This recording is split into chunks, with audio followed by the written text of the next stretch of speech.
always roll and the wind never stops. This is our town, baby, you and me. It takes a little time, but soon you will see. We got clothes on the line, blowing in the breeze. The kids on the wharf, skipping rocks in the sea. The people are friendly and the children are free. Yeah, our little town is just heaven to me. This is our town, our little town. This is our town, our little town. One day it's up, the next day it's down. This is our town, our little town.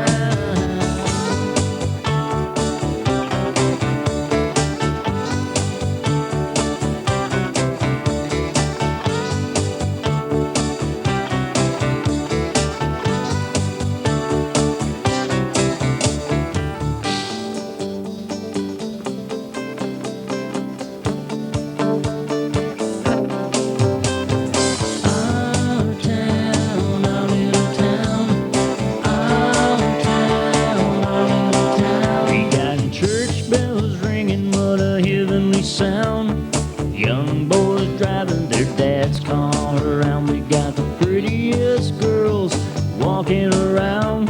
Soon they'll be leaving this old town. We got so many leaving, yeah, chasing their dreams. Say there's nothing here, or so it seems. And they will miss it, someday they'll know. They'll want to return to the town they love so.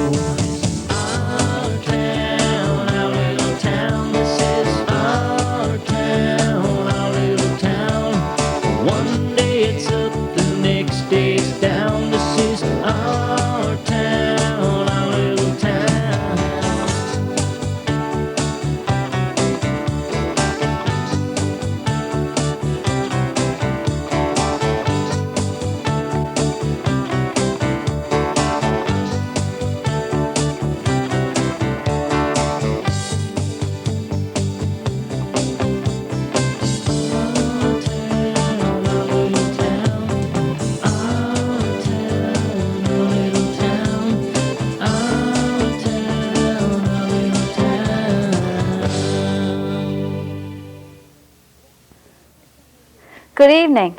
Welcome to this Week in Review. Tonight's stories include Ground Search and Rescue build duck boxes, Burgeo Academy Terry Fox run, Faith United Church hosts a coffee break for the Alzheimer's disease. These stories plus the community events, the BBS Playbill, Off the Rack, and more coming up after this. This is the place where the dawn breaks earliest, the new year comes soonest, where the Atlantic first meets the New World, the oldest city in North America, the far east of the Western world. Imagine that. On Friday of last week, members of the Ground Search and Rescue took duck boxes to Arbor Island. Ground Search and Rescue members have been busy for the past few weeks building duck boxes. Kathy Mills with Ducks Unlimited contacted the Ground Search and Rescue about building these duck boxes. About 2 years ago, Ducks Unlimited asked the team to do a duck count for them from Fox Point to Big Rack Island. There were about 150 nesting sites found on Arbor Island. One of the rescue team told us that years ago students were ordered to build boxes. This project will replace most of the original boxes placed on Arbor Island. Ducks Unlimited supplied $2,800 for materials and supplied a diagram for how the boxes were to be built. Over a 3-week period or 3 training nights, members of the Ground Search and Rescue were able to build 31 boxes. These boxes are just a little different from the original boxes. The only difference is this piece of board across the top. This board across the top will keep out seagulls. Apparently, seagulls will not put their eggs inside a closed space. Ducks build their nests at the back of these boxes, and since the seagulls will not put its head in the box, this is a proven way to help increase the life of a chick while it's still in the nest. On Friday of last week, 6 to 8 members of the Ground Search and Rescue team gathered the boxes and took them out to Arbor Island. Some of the boxes weren't painted. However, they will be done once they are delivered to the island. We contacted Ralph Porter on Monday, and he told us the boxes were delivered successfully. On Tuesday of this week, teachers and students at Burgeo Academy took part in a Terry Fox run. This is the 25th anniversary of the Terry Fox run. This year, the Terry Fox Foundation started a new incentive to get more young people involved in a Terry Fox run. That was to have a run at the school level. Burgeo Academy planned their run for Friday, September the 16th, but it had to be cancelled due to the heavy rain on Friday morning. The rain made the ball field unsuitable to play ball, and it was a safety issue.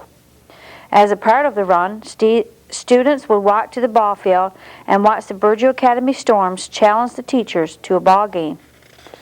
The Terry Fox run and the ball game went ahead on Tuesday of this week. All the students and teachers left school at 1 p.m. for the ball field. At approximately 2:45 p.m., students began to return to school. We contacted Mrs. Tucker to ask about the afternoon. A total of $1,200 was raised for cancer research, and the first ball game was won by the boys' team. The teachers won their game against the girls' team. The boys' team will be playing in the regionals this week. We wish them every success. Mrs. Tucker told us of some of the younger students picking up garbage around the ball field area. She thanked them on behalf of the school and the wider community. On Wednesday of this week, the Faith United Church hosted a coffee break in aid of the Alzheimer's disease. Reverend Sellers, along with Mary Bowdridge, has been hosting a coffee break for about 3 years now. Over the past 3 years, the attendance has been about 12 to 15 people.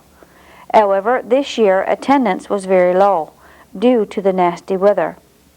For those that attended, there was tea, coffee, and cookies for refreshment. There was also facts and information for you to take about the Alzheimer's disease. If you plan to attend this coffee break and was planning to make a donation in aid of the Alzheimer's disease, you can still do so. Just drop off your donation to Mary Bowdridge or Reverend Sellers. Stay tuned for more of this Week in Review coming up after this. Come for a good time and we'll sweep you off your feet with jigs and reels and festivals and the world's most friendly folk. Dance your cares away at the Kelligrew Soiree.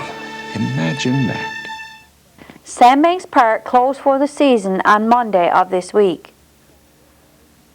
The park opened Friday, May the 27th and closed on Monday, September the 19th.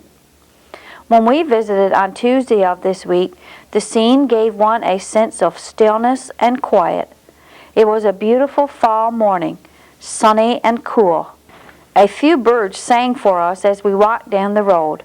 There were no vehicles to be heard, no music playing, no children shouting with delight, and no flies. It was a kind of morning where you could be content just to sit and listen to the sounds of nature all around you. We didn't meet any walkers, but they were there somewhere in the park. Some of the vehicles were parked just outside the closed gates. The shed at its doors barred up for the winter.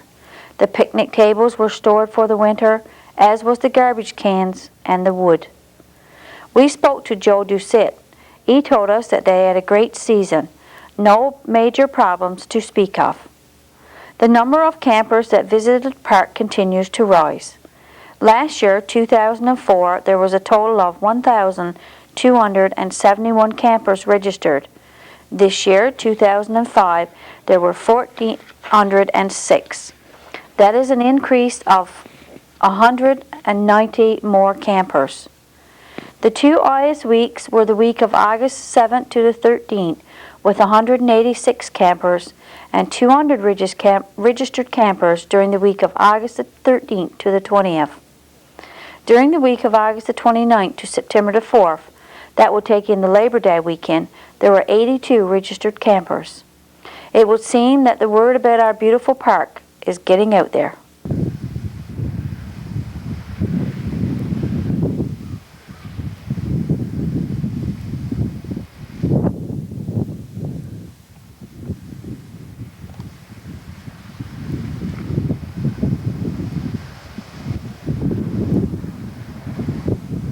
We had an interview with Dave Macdonald and George Reid on Thursday of this week. With us in our studio today, David Macdonald with the BBS ICT project and George Reid, chairperson of the BBS. Welcome, gentlemen. Good day. I'm Reid. Dave, this past summer we experienced some trouble with our internet. Can you explain to us what the problem was? Well, actually, we had the same problem this year as we had last year. But it's all weather related. But because the summer, the weather was better this summer than last summer, it was more noticeable. But the year previously, the engineers that designed and made the radios felt that we had a local problem.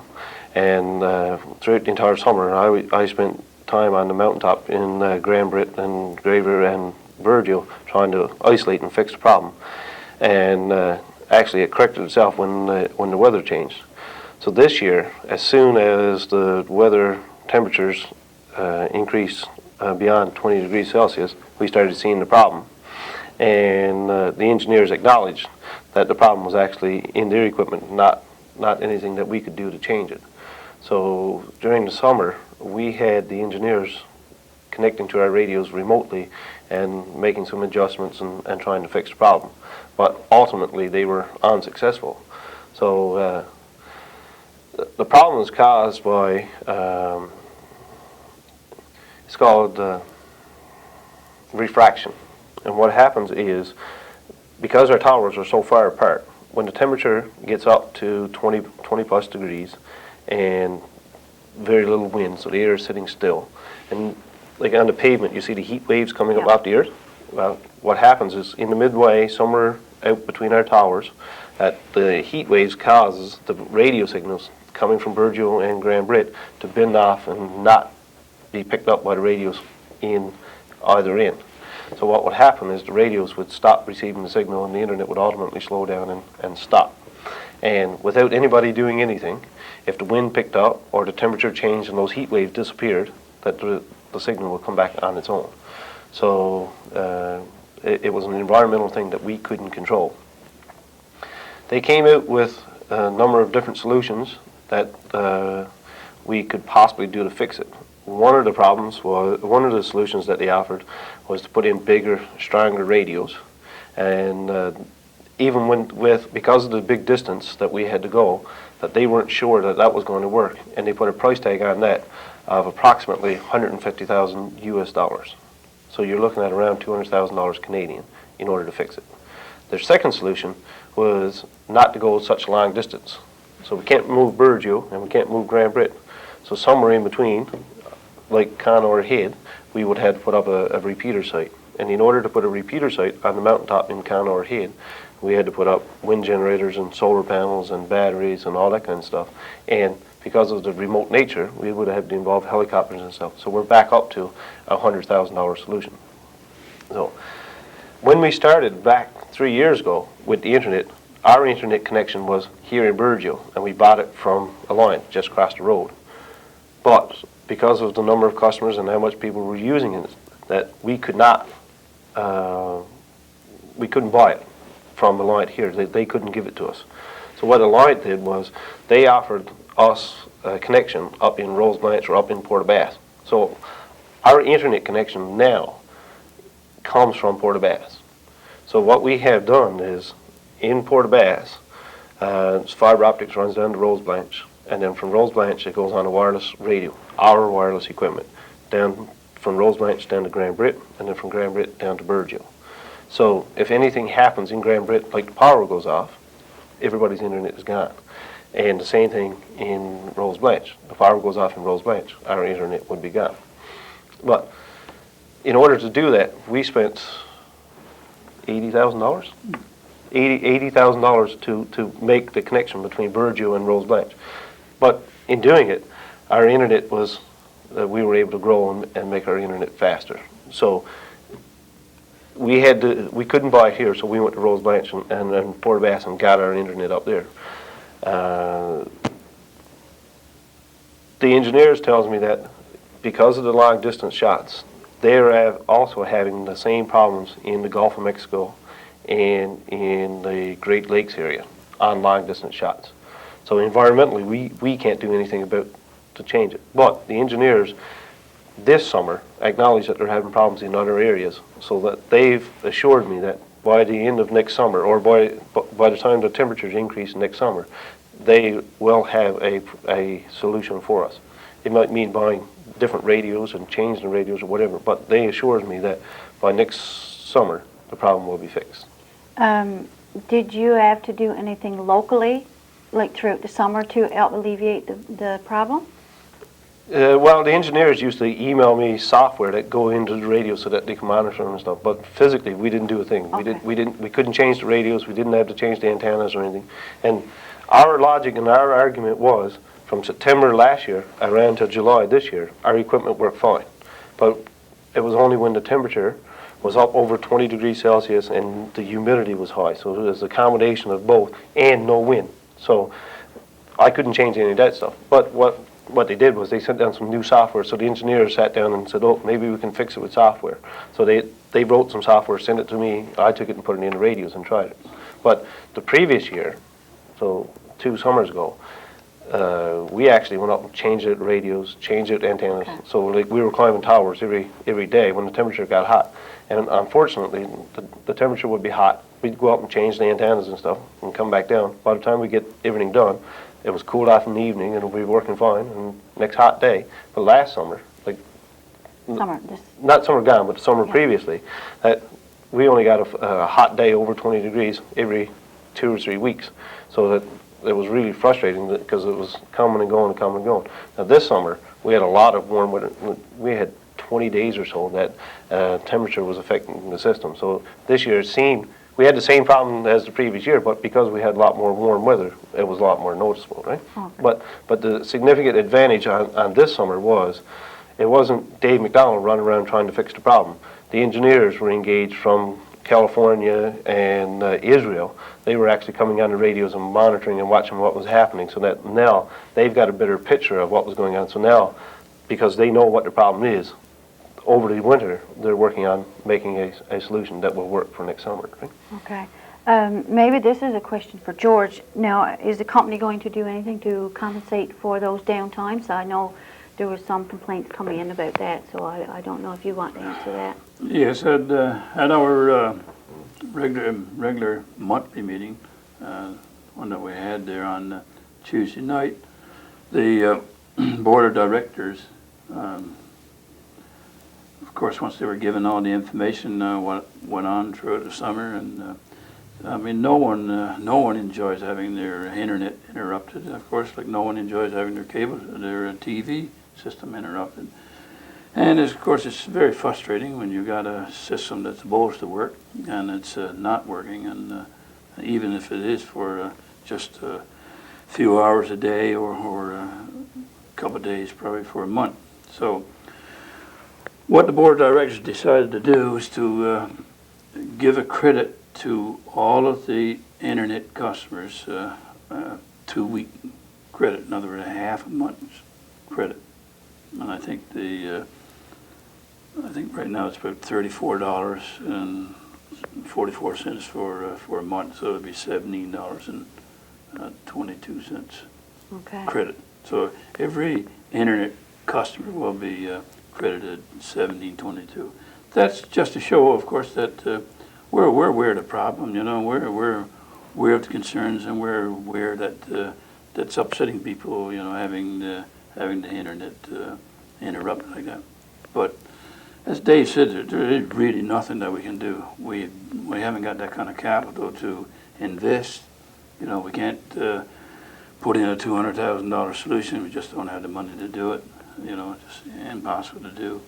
And it's not like that. You know, Dave Macdonald here is probably one of the best fellows on the internet, on this wireless internet, probably on the whole island of Newfoundland.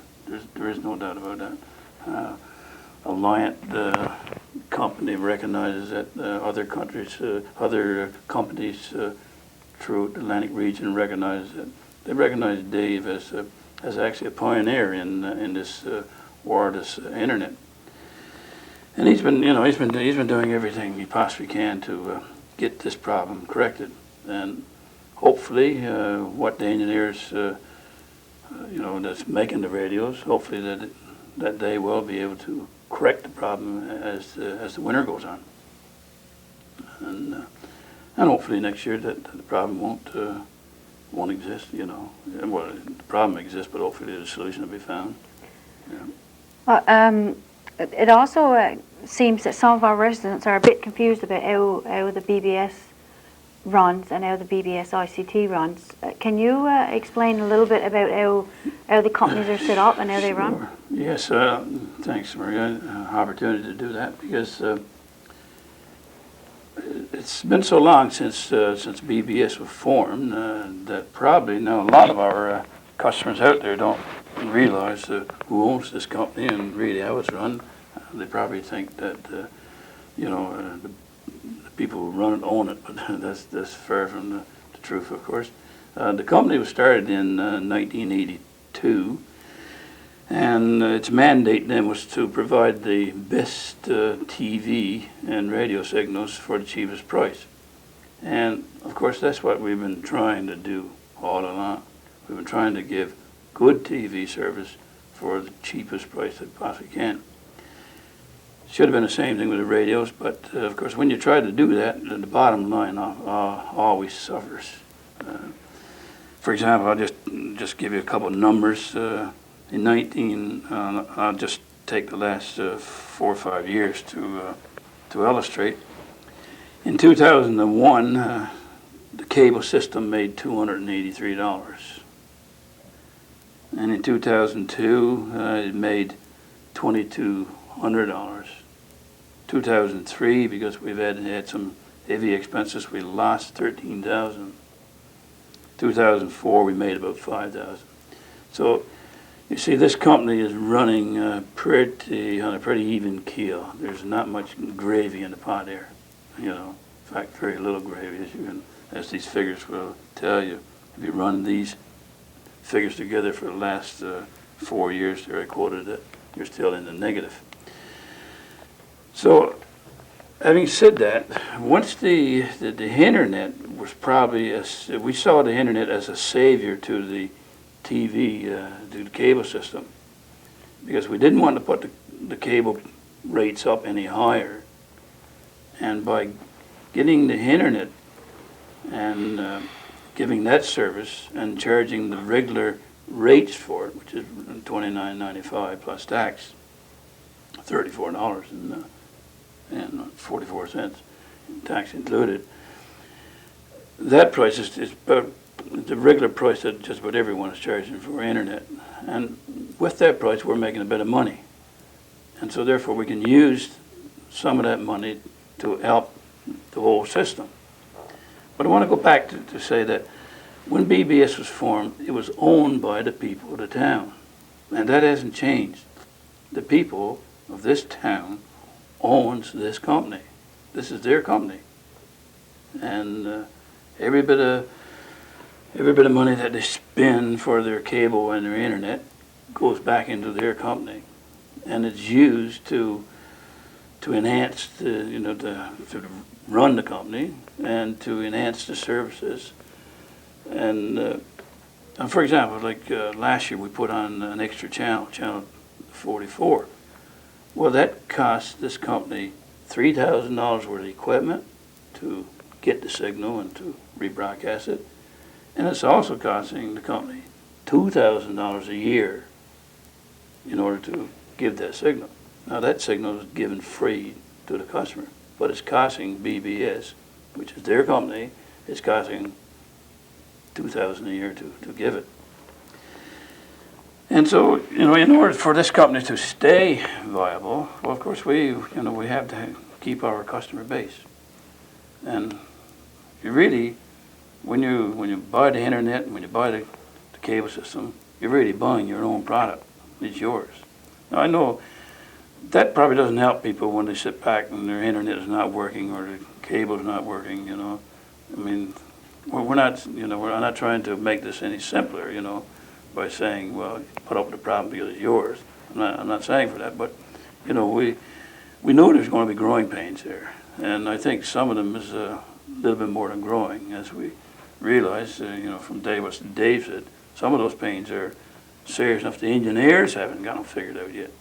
So you might say that we're kind of the guinea pigs for this new type of internet, this wireless.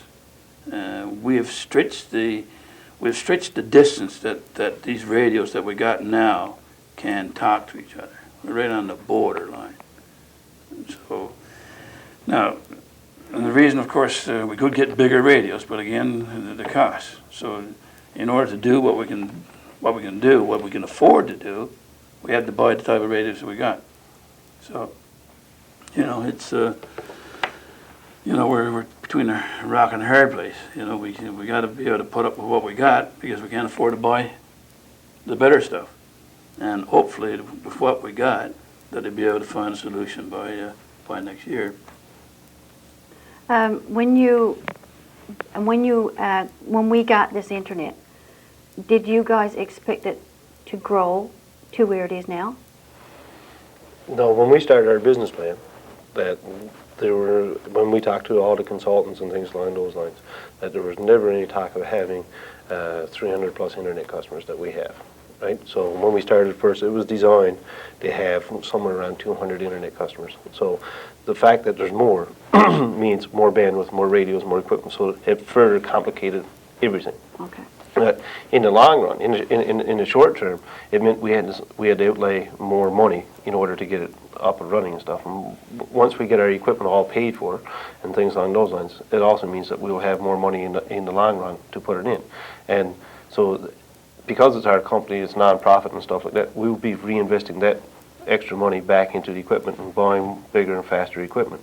And like when we started first, we had the very first high-speed internet we had here was a satellite-based stuff. And when we started offering internet to the general public, we switched over to a T1 line from a line. That T1 line was 1.5 megabits, which we were paying in excess of $4,000 a month for it. Since then, we've moved from 1.5 megabit to a 3 megabit service. That 3 megabit service, within 2 months, we were using all of that, and we had to bump it up to a 5 megabit service. So the more bandwidth we buy, the more expense we have on that side of it. But basically what we're doing is we're buying a big internet pipe from a line, Newtel, chopping it up in smaller pieces and reselling it to the people. So basically right now, because the equipment is in place, we can take the internet speed and make it faster and faster and faster until we reach the limits of the radios. So right now, without spending any extra money on equipment-wise, we can take our internet and speed it up. And in the last month or so, we've speeded it up from 400K in Burgeo to 600K. So 50% increase. We won't be spending any extra money or anything, but we will be able to take that internet speed within the next month or so and bump it up again. And that's something that I can configure in the radio so that from the beginning of September to the mid-October, the internet speed at your house should effectively be double, right? Okay. So I won't have to come out to the house or anything, and we won't have to spend any extra money. It's just a matter of programming the radios and stuff. Because right now, we had to plan. We originally planned. We thought the original T1 line was going to be enough. It wasn't. We had to go to the 3 meg. So, but what's happening now is we've just about saturated the market. We're not getting any extra hookups. We're getting people coming and going and stuff along those lines. But we know with the communities our size and stuff that we're not expecting another 50 or 60 customers. So because we're paying for that extra bandwidth, we can take that bandwidth and deliver it to the people. And by turning up the speed on the radios and just giving everybody a faster internet connection. So although the summer we had problems beyond our control because of the weather and stuff, now we're not getting any more days in 20 plus degrees and stuff. So people are already starting to see an improved service, and I'm after getting telephone calls when people are saying it's getting better and getting better. Now, there are still people with faulty radios and faulty equipment. That's going to happen whenever.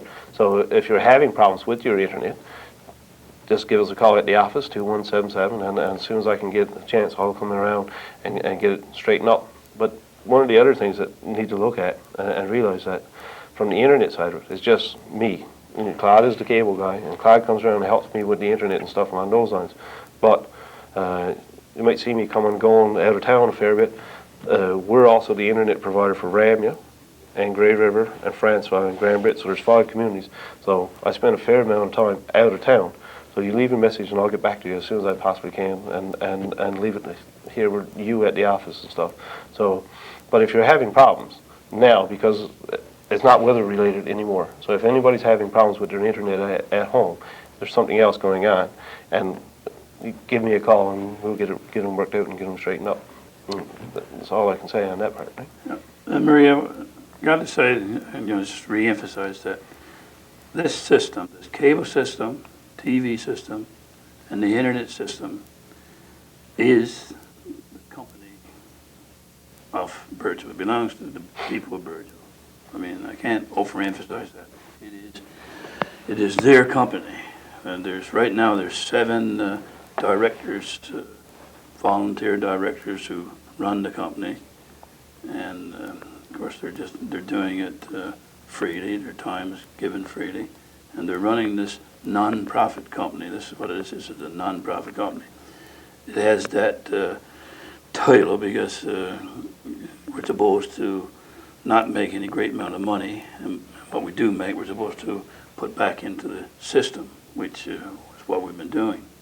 And but it's not a separate thing. There's not a TV system and an internet system. The whole thing belongs to BBS, and it belongs to the people of Burgeo. And we will, once we start making more money, and once, I think with the internet-based customers we got now, and we keep our cable customers, and I think we will make money as the years go on now, like 2005, 2006. I think we're going to be in a pretty good position. The company is looking good. In other words, the future for the company is looking good if we keep our customer base. In other words, if the people who own the company uses the company, then it will grow into a good company to supply a good service. And they probably also have heard that like Dave and Claude have been going out of town doing a bit of work. We've been trying to get work here and there. We've had right now Dave and Claude are putting in the tower down in Milltown. The mine down there wants internet within the mine itself, and to be able to get out from Millertown. Because they can't hook up directly to Millertown because they're too far away from it. Well, Dave and Claude have, which is BBS, have got the contract to put up that tower down there, and Dave and Claude are going to install the radios in the buildings down there, all their buildings they got, and of course we're going to charge them money for it, and we hopefully make a bit of profit that we'll put in the company to help to make this company more profitable. So we can put on more channels and so on and so forth. And so we've been doing things like that. We've been trying our best, I guess, to raise, to earn more and more money, without having to increase the cable rates. That's the last thing we want to do. And of course, there's nothing in the plans to do that. Okay. Anything else you'd like to add, Dave? No, there's been a long-term business plan, and we've got to pay for all the equipment that we have out there. And the radios and the equipment that we put in the customers' houses, we never charge them for. Like if you're in Corner Brook and you're hooked up to Rogers cable or Alliant high-speed internet, that's one of the charges that you get. You got to pay for your equipment and stuff. And we never ever charge any customers for that kind of stuff, right? Which means it's a longer process before we get a return on our investment and stuff. So every time we go out and do a project outside of the town and make money at it, right, make a profit at it, that's somebody from outside reinvesting back into our project. So if we go out and make money in Millertown, then the money that we're going to be making in Millertown will actually help speed up the process of improving the services here in Burgeo. So the money gets reinvested back into the community so that we can put up bigger, faster radios, or we can put on more channels, and that ultimately, at the end of the year, the board of directors gets to sit down and look at it and say, look, this is where we're going to invest into our company for the next year or so, and they get to make the decision on if there's going to be extra channels or if we're going to improve the internet speed or whatever. So it's ultimately their decision. But without going out and doing those extra projects, it makes it even longer before we can actually do the improvements and stuff, right? So it all goes back into the one big company. So the internet is helping the cable side, and the cable side had to help the internet to get started off. So the two companies are blended into one. So to me it's a match made in heaven that they can help and support each other, right? So, and they're very dependent on each other, right? Okay. Yeah, I've got to say one other thing. I said that this company is run by directors, board of directors. There's supposed to be 10. That's the maximum. Right now we're running with 7 directors. So I just put it out there for everyone who, there's just a lot of people sitting back a lot of times saying they would like to get involved. They have ideas that they wanted to, and that's good. There's nothing wrong with that, and because that's how you get volunteers to do things. And an opportunity is coming in June. There'll be an annual meeting. Every 2 years there's an annual meeting held in June at the community center. And at that annual meeting, nominations are taken for directors. And so this June is the year of election of directors. So anyone wanting to have a direct say in running this company should offer himself as a director come June. So, On that note, we thank you very much for joining us. Thank you, Marie. Thank you for having us. Good night. Now over to Mayor Ann with the council report. Good evening. Burgeo Town Council, we held, I guess you call it, our last meeting for this council on Wednesday night, September the 21st. It wasn't a long meeting. It was approximately 1 hour. However, we didn't go into any new agenda items, but we sort of clued up on some that we had already opened up. Of course, the water treatment plant came in for some discussion, and since I last spoke to you, we have all met with our lawyer who's representing us on this case. It's a lawyer out of St. John's, Mr. Ron Noseworthy. He seems to be quite competent and on top of the thing. It just is. It's a thing that takes time. We could be looking at $1 million claim. So naturally enough, you know as well as I do that people is not too anxious to step up to the plate and accept a fault. And so therefore, you finally got to get them down in a corner where they can't move. And then I guess the thing will get clued up. But in any event, council did meet with him since I last spoke to you. I think we're fairly confident that we're in good hands, and eventually this thing will come to an ending. And having said that, the town manager gave us a check on the water analysis. It's done every quarter. And Burgeo, the THMs for June was 377 parts per billion. We're averaging, Burgeo averages 262.5. That's what the average is for Burgeo. But the acceptable level is 100. So you can see it was the ITHMs which got this water treatment plant supposedly moving in the beginning. The problem still exists. So therefore, government still has a responsibility in doing something to curb this high THM count which is in the water at Burgeo. The community enhancement projects, the town manager reported that applications have been submitted for several projects. He have received a reply back that the applications have been received. However, there is no response whether they will be approved or not, but that should be done fairly shortly. With regards to our incinerator, the repairs have been made, and new doors and so on have been done, and the incinerator has been refurbished fairly good. So that's a good job to have over and done with. However, you know, there are certain rules regarding the incinerator, and the contractor, when he got the contract, there was certain things which he had to comply with, and he's running into a bit of trouble sometimes with people dumping all over the place and so on. But you know, it's no good to get upset with the contractor. The rules the contractor is operating under is rules that were set down by the Burgeo Town Council. And to be honest with you, it was this year that we had someone in from the environment, and they weren't particularly pleased with our dump. So, you know, council has got a responsibility, and sometimes has got no choice only to do certain things as well. But I've got the manager gave me the list of regulations for our site, waste disposal site regulations, and I'd just like to go down through some of them so that you know what they are, and you know, and try to comply with them. Really, the contractor has no choice only to do what he has been signed to do in his contract.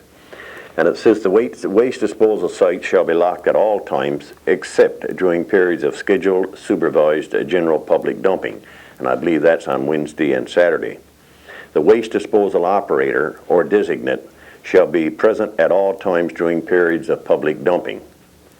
During periods of scheduled, supervised, general public dumping, the waste disposal operator or designate shall designate areas of dumping for the general public, that is, household garbage, metals, landfill items, and so on.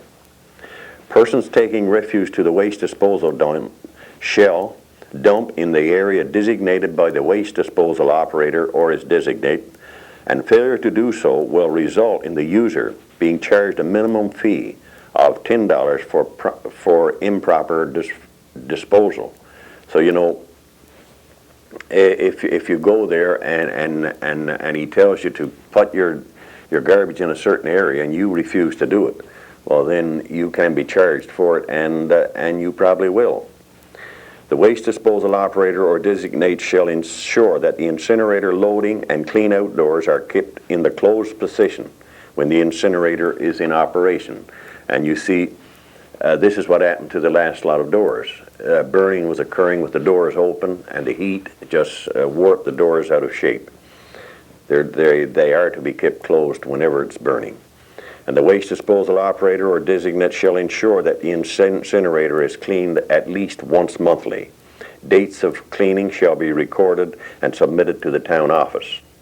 And the waste disposal operator shall ensure that the dump tractor is properly maintained, and a log shall be kept of all maintenance, that is, oil changes and so on. A representative of the town will inspect the waste disposal site on a regular basis to ensure adherence of the waste disposal site regulations. Another thing is these little small garbage bags, which some people have a tendency to use. In the operator's contract, it says that the garbage has got to be put into a large garbage bag. Now, the operator have been sort of lax in this, and that, you know, he will take one or two of those little small bags sometimes. But he's informed council that lately it has been gone a little bit ridiculous with those little kitchen catchers and those little, well, I'll call them bags used by the supermarkets. And you've had as high as 14 to take from one place. So, you know, this is going a little bit far, and the operator is more or less saying that, you know, if it doesn't change, well, then he'll just stick with the contract completely and will not collect any of those little small bags if it continues to go the way that it is. Again, we had an update on the dilapidated property that has been identified in town and where it is moving to, and again, you know, the town manager is staying on top of it, and according to the Local Government Act, the regulations there are being followed.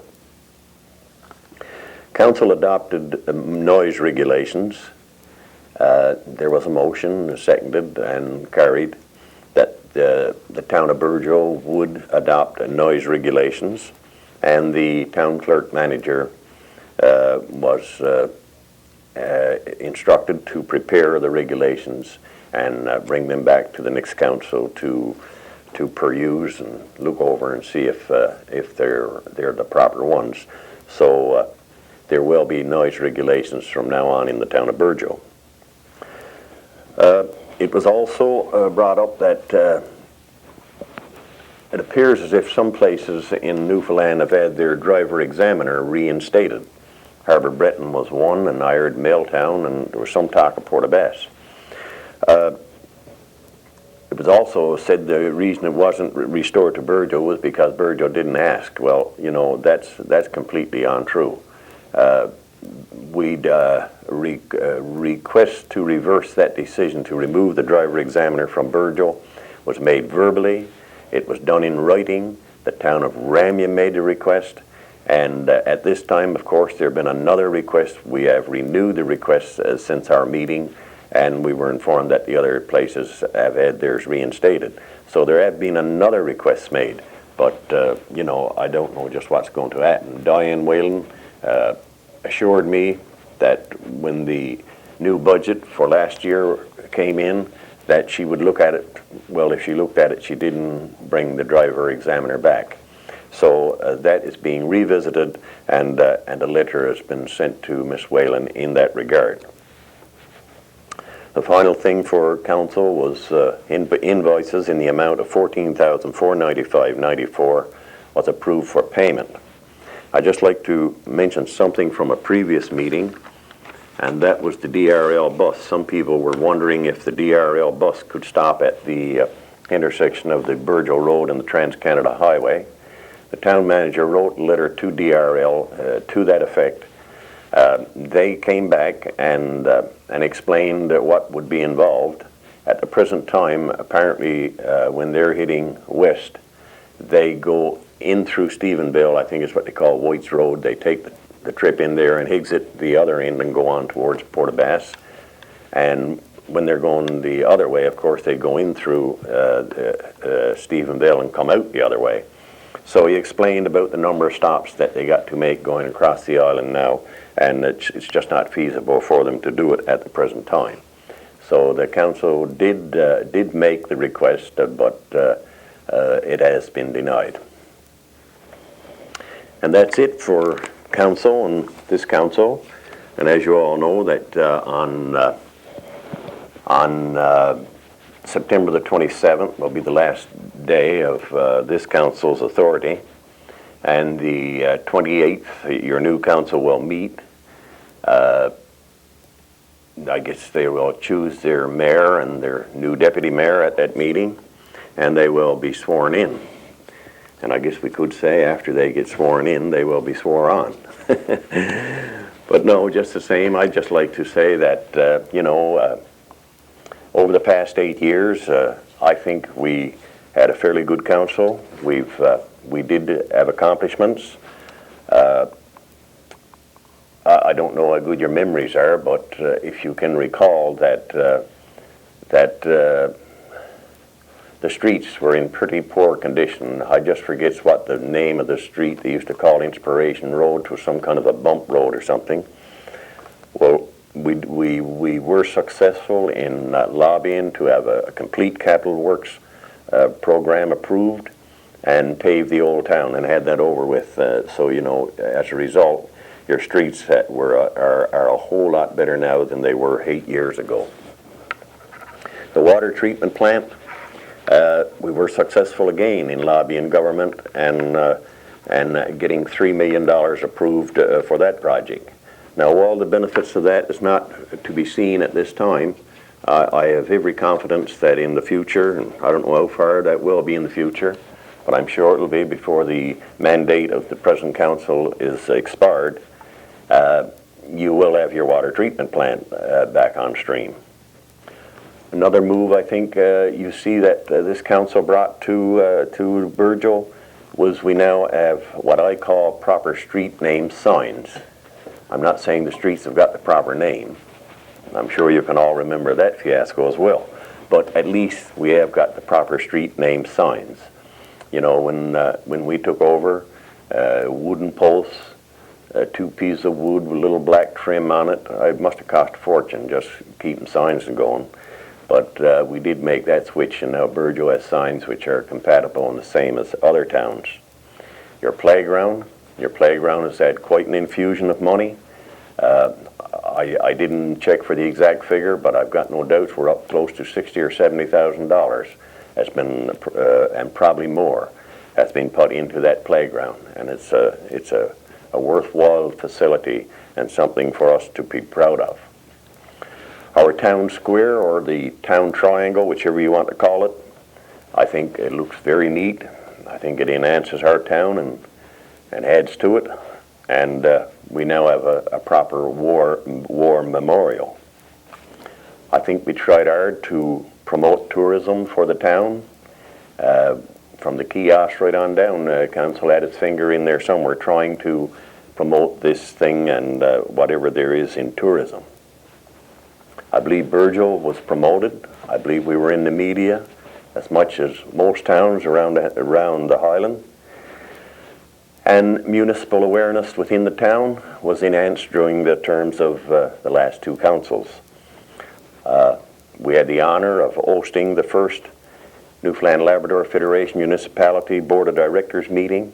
Was held in Burgeo. That was the first that had been held for 50 years of municipal government in this town. We lobbied hard, many lobbies I must say, for our fish plant.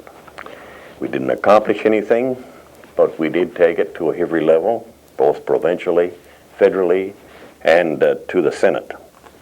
So, you know, that's just a few of the things that I feel is accomplishments that was done during the last 8 years. I just scratched those down this morning before I came here, but I'm sure if we were to take the minutes and go through and do up a complete list, that our councils, that the minutes would speak well of us. I've got to say that I think the biggest regret that I had, for me personally, was the way that we were took advantage of by Mr. Reid. And I say that, and I truly believe it. You know, Mr. Anstey came here and started to talk about crab outside of 200 Mile, and I certainly felt that he had, to the interest of Burgeo, which he had in mind. And so we got in bed with him and cut it up as close as we possibly could. But when all was said and done, I have come to believe, and I firmly believe, that, you know, at that time Burgeo had all the hype that you see that Arbor Breton has got right now. And I think Mr. Anstey got on that bandwagon. He got there for one reason and one reason only, and that was to get a crab quota for that trawler which the union claims they don't own. So that was my biggest regret and disappointment for the whole 8 years, was my involvement with this man. You know, I really do think he took advantage and he used Burgeo. And I certainly have got no intentions of changing my view on that. However, that's it, and I'd like to say the best of luck to the new council. I hope everything works out well for them. I'm sure that they'll give it the best they got. And to the people of Burgeo, you know, by and large, you haven't been too bad to get along with, I certainly got to say. You know, you've got a few, and every town has got those, and some have got an attitude of that they're going to hurt council. Well, you know, thank God that the majority of people are not like that, because you can't hurt council. Council is you and me and everybody. So, you know, when you get that way, you're just hurting yourself.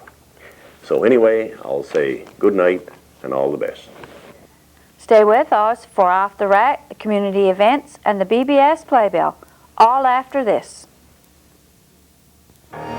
There's gannets and puffins, kittiwakes and murres, guillemots, petrels and owls. And you can see where the eagle has landed. Imagine that. Off the Rack. This week, as we scanned our tape rack, we came across a tape of an unusual bird, believed to be a crane. Let's look back to September the 10th, 1995.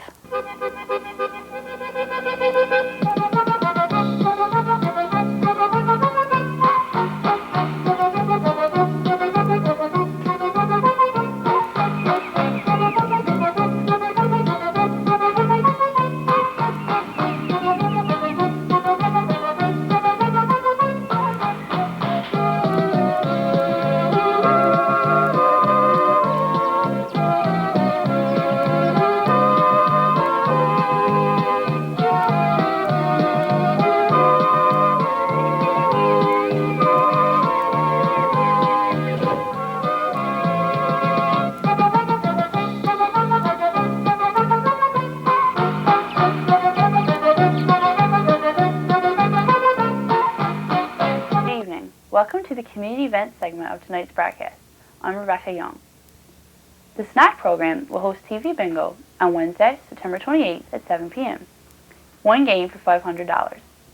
Cards cost $6 or $5 and are available from students at Burgeo Academy and the snack program volunteers and are in most stores around town. All proceeds will go to the snack program at Burgeo Academy. Please support the snack program. Play a TV bingo. The guiding movement is looking for 2 guiders to help with the Spark program. Sparks will be meeting on Tuesday after school from 3:15 to 4:30 p.m. If you are interested in helping, please contact Elsie Rose at 886-2559 or Kim Mead at 886-2209. The Anglican Church are looking for new choir members. If you would like to volunteer, we will be happy to accept you. If you know of someone who may be interested, please pass their name along and we will contact him or her. If you play a musical instrument or know of someone who can play, please feel free to pass their name along as well. The Anglican Church Worship Committee has planned the following evening services. October 2nd, Prayer and Praise. October 16th, Holy Communion. October 23rd, Hymn Sing. November 6th, Memorial Hymn Sing. United Church upcoming events. September 30th, Bake Sale and Afternoon Tea. October 10th, Thanksgiving Sale. October 31st, Wake-a-thon and Soup Supper. November 16th, Church Shower. And December 16th, Chocolate Plus Sale. If your group or organization has an upcoming event planned, we will be happy to advertise it for you. Just call the BBS office by Wednesday of each week to have items included in this portion of our broadcast. That concludes the community event segment of tonight's broadcast. See you next week. BBS Playbill. Try your luck on Wednesday by playing snack program TV bingo. You may have a chance to win $500. On Thursday, we'll have a rebroadcast of the entertainment from the Rec Commission Telethon. Pansy and the gang will be returning for another season Saturday mornings beginning early in October. And I'll be here again next week with This Week in Review. Please stay tuned now for entertainment from the Rec Commission Telethon. For This Week in Review, I'm Marie Rose. Good night and God bless.